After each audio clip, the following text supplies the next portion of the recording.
You ready for this? I'm up for it. I'm up for it. Let's go. Are you nervous? Not really. A little bit? A little bit. Are we filming already? No. Yes. No. Can I sit across the leg? Do you mind if I... Whatever is comfortable. Wore my England rugby shirt as well, just so that bit of PR for the rugby team. Of course. Which I thought was important. Of course. Yeah. But you didn't start Tulum Rugby, correct? Didn't start Tulum Rugby Club. But no, it's been going on for a long, long time. Correct. And then there was a break for a few years, and then another chap sort of set up something social. Okay. And then, now we believe we're going to try and turn it into something pretty special. Yeah. Are y'all going to win? Absolutely. Really? Absolutely. Oh, yeah? Yeah. So you'll be Mexican national champions. That's the plan. And then there is another league above. Is there international? There's a league above that then we'll automatically go into to the league above, and then we'll be in the top tier of... So it's sort of like the soccer with Premium League or the second tier. Exactly right. One of our main intentions is to become attractive to sides all over the world to come and play friendlies here. I've got some good contacts in England, the university sides, and obviously the sides that I've coached and played, and they look at Tulum and they Google it and they say, this is where we'd love to go. We'd like to have a friendly. It's like, we'll go over there. Sure. We've already started, haven't we? It's already recording, isn't it? Oh, God, this was good shit. No. That was good shit. You. Maybe we are. Maybe we are. You never know. You never know. That's what makes it fun around here. Oh, my goodness. Cloak and dagger, eh? Exacto! Exactamundo! This is Talking to Tulum. Today our guest is James with the Tulum Rugby Club. He also happens to do a little work with the orphanage, and we'll talk about that today. Super excited to have you. Thank you. Thank you very much for the invite, Stacey. I really appreciate it. So are you ready for this? Yeah, dude, let's go. Let's go.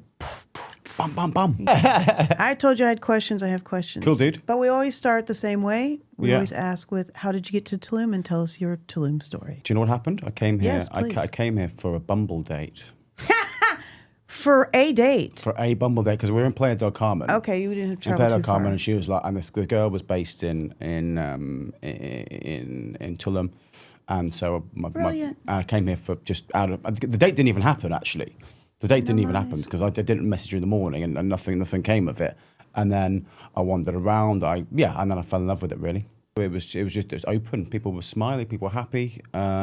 People were dressing the way that I was dressing. In England, I wear my floral shirts and my silly hats and bop about barefooted, and people look at me like I'm some sort of crazy person. Yeah. Whereas over here, you're sort of just seen as a... No, you're crazy when you're wearing the normal outfits. Yeah. You look like a foreigner. Yeah. You look like an expat. People talk. We're talking big ideas. They're talking big ideas about business, big ideas about life. I've spent a lot of time traveling, sort of Thailand and Sri Lanka, so I've got a bit of a meditation and a Buddhist understanding, and I saw a lot of that here, a lot of spirituality, and just thought it was absolutely bloody marvelous. So you knew it right away when you got here? I knew it right away. I went home. I packed my stuff. I told my brother, my business partner, that this is what's going on, and within a month later, I was over here. Wow. So that was the it. Stories are always really similar. It is. It's so cliche, aren't I? No, but I mean, most of us have the same. I mean, I spent 7 years to get here, but the majority of people seem to be much more spontaneous. All right. So you are a rugby player. You were a rugby player. I was a very serious rugby player for a very long time. You grew up playing rugby. Grew up playing rugby. It's until my early 20s. Rugby got me into my school. I got a rugby scholarship. Yep. Played for England, 16s and 18s. Played for a decent Premiership side a few times, but then wasn't good enough. And even though I was fast, I wasn't big enough to break the tackles. And then I went on to martial arts. I diversified into Muay Thai, travelled the world fighting people. So you got to Tulum, and clearly, as we said, you're associated with the rugby club. How quickly did you get here until it took you to connect with the rugby club, or it took me about 7 weeks. I was doing a martial arts doing a martial arts session at the orphanage with a friend of mine, and he said that he's going to look into playing some rugby, and I just said, "There's a rugby team in Tulum. You say? There's a rugby in middle of Mexico. What's going on?" Right. So I looked on the Instagram, and they were looking for a coach. So I messaged the president, and we had a meeting, and we went from there. Really, I went on and was coaching for about 5 months. So immediately you met them and started coaching. Yeah. They recognized your value. It took a while. It does with anything. You've got to prove your worth. But I'm a person who puts myself into it. Right, I throw myself in, and I watched YouTube videos, and I studied, and I actually went home for a few months and did an RFU course, so an English rugby course. All right. So tell us about the team. Mostly made up of locals. Mostly made up of excellent. Local Mexicans. There's a couple of stray English lads, myself and Sam, and there's a hugely successful rugby player, retired rugby player over here, Alex, who is a pastor, and he played very high level in Australia, and he is in the team as well. There's a few Argentinians, who they do the backs, because they're a bit softer than the Brits. What do you think it means to the local people that you guys have come on?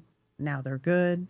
What impact do you believe it has for the people from here? The feedback I've had has been really emotional for me because you know these people are learning. Well, they're getting fitter. They're getting healthier. They're feeling happier in themselves. There's actually nothing better than the release of tension of physicality, I don't believe. And they're learning new skills. Yeah. So, yeah, I mean, certainly in the last month or so, when they've really, something's happened. Yeah. I don't know what's happened, but there's been a switch and they've sort of turned it up. It's kind of touched my heart a little bit.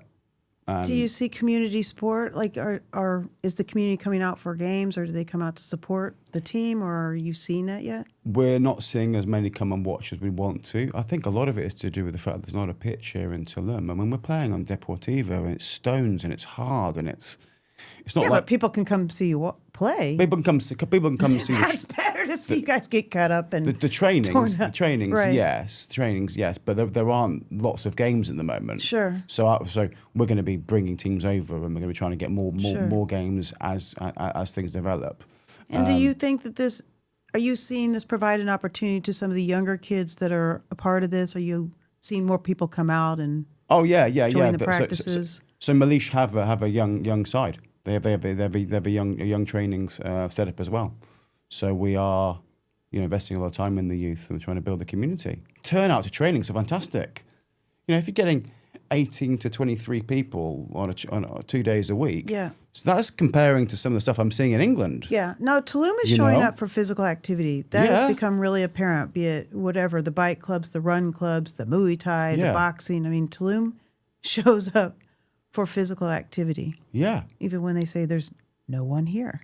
There's plenty of people There's here. plenty of people here. And they don't get more physical than rugby. No. It's and tough. I mean, it's been a recurring thing. We've had a few people on the podcast that work in physical ways, be it Muay Thai and boxing. And I think we all agree that it's a great outlet, especially we can get the local youth involved in some of these activities to again, have a access for frustration and learning new disciplines. And there's just so many things that come from the athletic endeavors. Obviously, we are both athletes, and it's near and dear to our heart. But precisely, I think that the majority of the population agrees that when you can get younger children out there athletically involved, it helps the community. I know you've touched on a little bit. What was the club like when you first got here, and what made you? Did you know you wanted to get involved, or just kind of happened? Did I know I was going to want to get involved? Well, as soon as I saw the advertiser, I knew I wanted to be involved. Yeah, I was looking for something to do. You got here and just. I'm in. Tulum was beautiful. Cool. So how long were you here until you were connected to the rugby club? It was only 6 weeks. Oh, wow. 6 weeks I was here. And I wasn't overly enjoying it in some respects because I didn't find my place. I mean, there's loads of holistic yoga, meditation, sound healing, all these things which have a place. But I'm a physical person. Understand. You know, I lean in that direction as well. You know, I'm more that way as well. That is my meditation. Bizarrely, is fighting. Understand. Just Running, like- fighting, Yeah. boxing. A lot of us find it in different spaces than traditional yoga or meditation. Yeah, like I mean, I meditate and do physical activities. I like them all, but I lean more to physical. like the Muay Thai stuff, the balance and the music and the rhythm, and it's for me, it's kind of takes over my body, and it's a form of meditation and calm for me. There's a ton of Muay Thai boxers and professionals here in Tulum, yeah? Yeah. There's a couple of guys who are We have some hubs really for- good, really good. Is there anything else you want to share about the rugby experience or the help it creates for the community, or your thoughts about your involvement? With the rugby, I mean, come and try it. Come and enjoy it. You don't have to do the physical stuff. A lot of it's the technique, and you know, it's we do a lot of non-contact. So if you're new to it, then we can start from the very basics. What nights of the practice? Like, is it open practice? Monday, Wednesday, and then there's a sort of a Friday touch. Okay. But fitness Monday and stuff. Wednesday are set dates. Monday, what time? Wednesday, 6:45. I like them to arrive. 6:45. Men, women, both. The women are on Tuesday, Thursdays, I think. Okay. Someone else coaches. Someone else coaches Okay. the ladies. I've Yours done is- a little bit of coaching with the ladies, Fair but enough. I'm focusing on the men's. Got yeah. it. Men Monday, Wednesday. Women, we think Tuesday, Thursday. Tuesday, Thursday. Yeah. Excellent. Yeah. But it's cool. Like, it's a great. I mean, like, you know, they're going for beers afterwards. They're eating, we're having food afterwards. It's a proper community, and it's a proper Mexican community with a few expats. Yeah, So it's got a heart. that's nice. Yeah. It's nice when you cross the two, when you have, the people that are local and the people that are not local Yeah. enjoying their time and sharing community, which is the word that seems to be the most prevalent word for all of us that have come here, is that we're all looking for our community. And as you said, some people, the community is yoga, some people it's Temescal, some people it's sports and athletics. But certainly it seems like those of us that came from other places, we find community in these different, it seems like physical spaces. Even if it's yoga, it's still physical, or Pilates or running or biking or Yeah. But Yeah. I stepped away from rugby for 20 years. And Tulum reignited that fire for something which was incremental in me being who I am today. So it's in some ways it's taken me back to my roots. Do you guys mentor any of the kids out there, or does it just naturally happen? Mentor what respect? I don't know. You've got you've got your team, but as you said, there's youth involved in that. Do some of the rugby players work with some of the youth? This is the overlap with the orphanage. So Give us the connection. So on a Tuesday, the representatives from Tulum Rugby Club go and we coach rugby or martial arts on a Tuesday. Every Tuesday. Every Tuesday and every Thursday. Okay. And I'm going to do another one while I'm here as well, because the lads are turning into animals, and it's fucking, I swear. And it's fucking great. They're turning. I swear. I'm turning these lads into fucking animals. So you work with the orphanage a couple times a week, and that's really, to me, where the rugby club is partnering up and probably having a large impact from that perspective as well. What I did was I built the connection between the rugby club and the orphanage. We go and coach them some rugby or some martial arts on a Tuesday, and then on a Thursday I'm just doing the martial arts. But it's a good way for us to give back. We have further. That's part of the responsibility to be on the rugby club, is you guys give back to the orphanage. Yes. That's amazing. Yes. And you started that, or that was something that you... I started that, yes. Was there something specific? Was it your connections in Tulum, or was there something specifically that you've done that before, worked with at-risk youth, or... I've done lots of stuff in the UK. Yeah. I had a rugby club in the UK as well. I had a friendly rugby team. I've done lots of stuff for Mind, which is a mental health charity. working with people with addiction and stuff, and it's sort of something that's quite close to me. You started talking so softly. Yeah. You went to something that meant something to you. Yeah. Yeah. So you did this back in England, and now you are bringing this to Tulum. Yeah. It's just, there's nothing makes me happier than helping other people, I think. And I've done plenty of stuff that can potentially give me quite impulsive happiness and euphoria. But yeah, that's something I really enjoy. Yeah. Excellent. Yeah. I'm sure they enjoy that you guys are involved. Oh my God, it's like, it's brilliant. I turn up there and they're Jimmy, hi, and they're cuddling me and giving me high five. They don't call you James? They call me Jimmy. They call me Okay. Jimmy because I do haircuts for them as well. I give them Amazing. do hair. And this is Talking to Tulum. What do you want to say? Like that. The thing that I've traveled all over the place, right? And I have never experienced the community and the love and we could talk about all the positive energy and all the woo-woo stuff all day long that I have here. There's some good people floating around here who are really trying to do their best for the town. I agree. That's the whole mission of our podcast, is to point out that when the world thought Tulum was dead, that we raised our hand and said, like, no, we're alive, we're here, and we're doing some really good things. And not only for the world, but for the community, and to make this place that's a really young town better. And I think when you say what you say, and now after this is the 13th or 14th podcast, and we all say the same thing. And it's really difficult in the world to find a place where you could get 10 or 15 people that would say the same thing about the place. But we all say the same thing.